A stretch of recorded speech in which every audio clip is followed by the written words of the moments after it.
Ang magandang balita tungkol kay Hesukristo ayon kay Juan. Unang kabanata. Ang salitang nakapagbibigay ng buhay na walang hanggan. Nang pasimula, naroon na ang tinatawag na salita. Ang salita ay kasama ng Diyos at ang salita ay Diyos. Sa simula pa'y kasama na siya ng Diyos. Nilikha ang lahat ng bagay sa pamamagitan niya, at walang anumang nilikha ng hindi sa pamamagitan niya. Ang salita ang pinagmumula ng buhay, at ang buhay na ito'y ilaw, dahil ito ang nagbibigay liwanag sa mga tao. Ang ilaw na ito'y nagliliwanag sa kadiliman, at hindi ito nadaig ng kadiliman. Isinugo ng Diyos ang isang tao na ang pangalan ay Juan. Isinugo siya upang magpatotoo kung sino ang ilaw, upang sa pamamagitan ng kanyang patotoo ay sumampalataya ang lahat ng tao. Hindi si Juan ang mismong ilaw, kundi naparito siya upang magpatotoo kung sino ang ilaw. Ang tunay na ilaw na nagbibigay liwanag sa lahat ng tao ay dumating na sa mundo. Naparito siya sa mundo.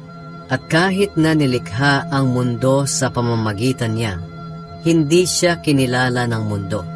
Pumunta siya sa sarili niyang mga kababayan, pero tinanggihan siya ng karamihan. Ngunit ang lahat ng tumanggap at sumampalataya sa kanya ay binigyan niya ng karapatang maging anak ng Diyos. Naging anak sila ng Diyos hindi sa pamamagitan ng pisikal na pagkasilang o dahil sa kagustuhan ng tao, kundi dahil sa kalooban ng Diyos. Nagkatawang tao ang salita at namuhay na kasama natin. Nakita namin ang kadakilaan niya bilang kaisa-isang anak ng Ama. Puspos siya ng biyaya at pawang katotohanan ng mga sinasabi niya. Nagpatotoo si Juan tungkol sa kanya, at ito ang kanyang sinabi. Siya ang tinutukoy ko nang sabihin kong, may isang darating na kasunod ko.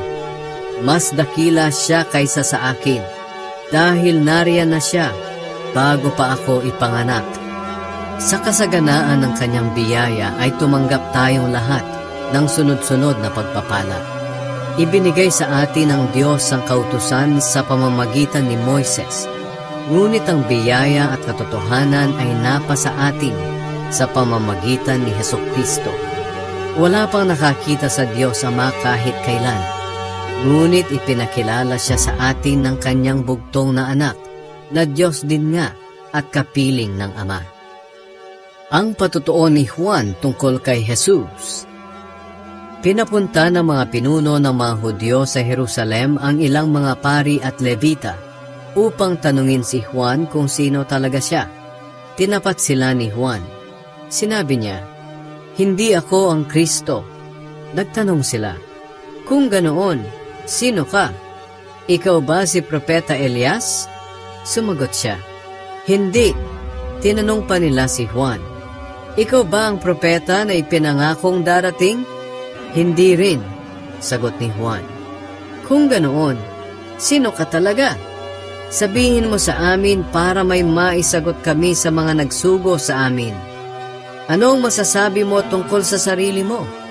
Sumagot si Juan, ako ang taong binanggit ni Propeta Isaias nang sabihin niya, maririnig ang sigaw ng isang tao sa ilang na nagsasabi, tuwirin ninyo ang dadaanan ng Panginoon. Ang mga nagsugo sa mga taong pumunta kay Juan ay mga Pariseo. Tinanong nila ulit si Juan, bakit ka nagbabautismo? Kung hindi naman pala ikaw ang Kristo o si Elias o ang propeta. Sumagot si Juan, nagbabautismo ako sa tubig, ngunit may nakatayong kasama ninyo na hindi ninyo nakikilala. Siya ang sinasabi kong darating na kasunod ko, at hindi man lang ako karapat-dapat na maging alipin niya. Nangyari ito sa Betania sa kabila ng ilog ng Jordan, kung saan nagbabautismo si Juan. Si Jesus ang tupa ng Diyos. Kinabukasan, nakita ni Juan si Jesus na papalapit sa kanya. Sinabi niya sa mga tao, Narito na ang tupa ng Diyos na ihahandog upang mag-alis ng kasalanan ng mga tao sa mundo. Siya ang tinutukoy ko nang sabihin ko, may isang darating na kasunod ko. Mas dakila siya kaysa sa akin, dahil nariyan na siya bago pa ako ipanganak. Noong unay hindi ko rin kilala kung sino siya. Ngunit naparito akong nagbabautismo sa tubig upang ipakilala siya sa Israel. Pagkatapos nagpatotoo si Juan. Nakita ko ang banal na espiritu na bumaba mula sa langit tulad ng isang kalapati at nanatili sa kanya. Noong unay hindi ko rin kilala kung sino siya. Ngunit ang Diyos na nag-utos sa akin na magbautismo sa tubig ang nagsabi sa akin, kapag nakita mong bumaba ang banal na espiritu at nanatili sa isang tao, ang taong iyon ang magbabautismo sa banal na espiritu. Nakita ko ito at nagpapatotoo ako na siya ang anak ng Diyos. Ang mga unang tagasunod ni Jesus.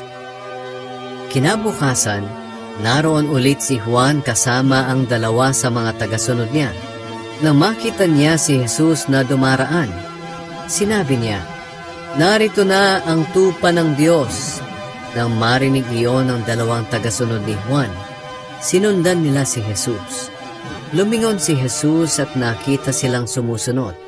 Kaya tinanong niya sila, "Ano ang kailangan ninyo?" Sumagot sila, "Rabbi, saan po kayo nakatira?" Ang ibig sabihin ng rabbi ay guro. Sinabi sa kanila ni Jesus, "Halik kayo at makikita ninyo." Kaya sumama ang dalawa at nakita nila ang tinutuluyan niya. Bandang 4:00 na noon ng hapon, kaya doon na sila nagpalipas ng gabi. Ang isa sa dalawang nakarinig ng sinabi ni Juan at sumunod kay Jesus ay si Andres, na kapatid ni Simon Pedro. Kinaumagahan, hinanap kaagad ni Andres ang kapatid niyang si Simon at sinabi sa kanya, "Natagpuan na namin ang Mesiyas." Ang ibig sabihin ng Mesiyas ay Kristo. Isinama niya si Simon kay Jesus. At nang makarating sila kay Jesus, tiningnan ni Jesus si Simon at sinabi, "Ikaw si Simon, na anak ni Juan. Mula ngayon ay tatawagin ka ng Cephas." Ang Cephas ay pareho rin ng pangalang Pedro. Ang pagtawag ni Jesus kina Felipe at Nathaniel. Kinabukasan, nagpasya si Jesus na pumunta sa Galilea. Pagdating niya roon, nakita niya si Felipe at sinabi niya rito, "Sumunod ka sa akin." Si Felipe ay taga Bethsaida, tulad ni Andres at Pedro. Hinanap ni Felipe si Nathaniel at sinabi niya rito, "Natagpuan na namin ang taong tinutukoy ni Moises sa kautusan at maging sa mga isinulat na mga propeta. Siya si Jesus na taga Nazaret, na anak ni Jose." Tinanong siya ni Nathaniel, "May mabuti bang nanggagaling sa Nazaret?" Sumagot si Felipe, "Halika at tingnan mo." Nang makita ni Jesus na papalapit sa kanya si Nathaniel, sinabi niya, "Narito ang isang tunay na Israelita na hindi nandaraya." Tinanong siya ni Nathaniel, "Paano ninyo ako nakilala?" Sumagot si Jesus, "Bago ka pa man tawagin ni Felipe, nakita na kita habang nasa ilalim ka ng puno ng igos." Sinabi ni Nathaniel, "Guro, kayo nga ang anak ng Diyos. Kayo ang hari ng Israel." Sinabi sa kanya ni Jesus, "Sumampalataya ka ba sa akin dahil sinabi kong nakita kita sa ilalim ng puno ng igos? Higit pa rito ang masasaksihan mo." Sinabi pa sa kanya ni Jesus, "Sinasabi ko sa inyo ang totoo. Makikita ninyo na bubukas ang langit, at makikita rin ninyo ang mga anghel ng Diyos na umaakyat at bumababa sa akin, na anak ng tao."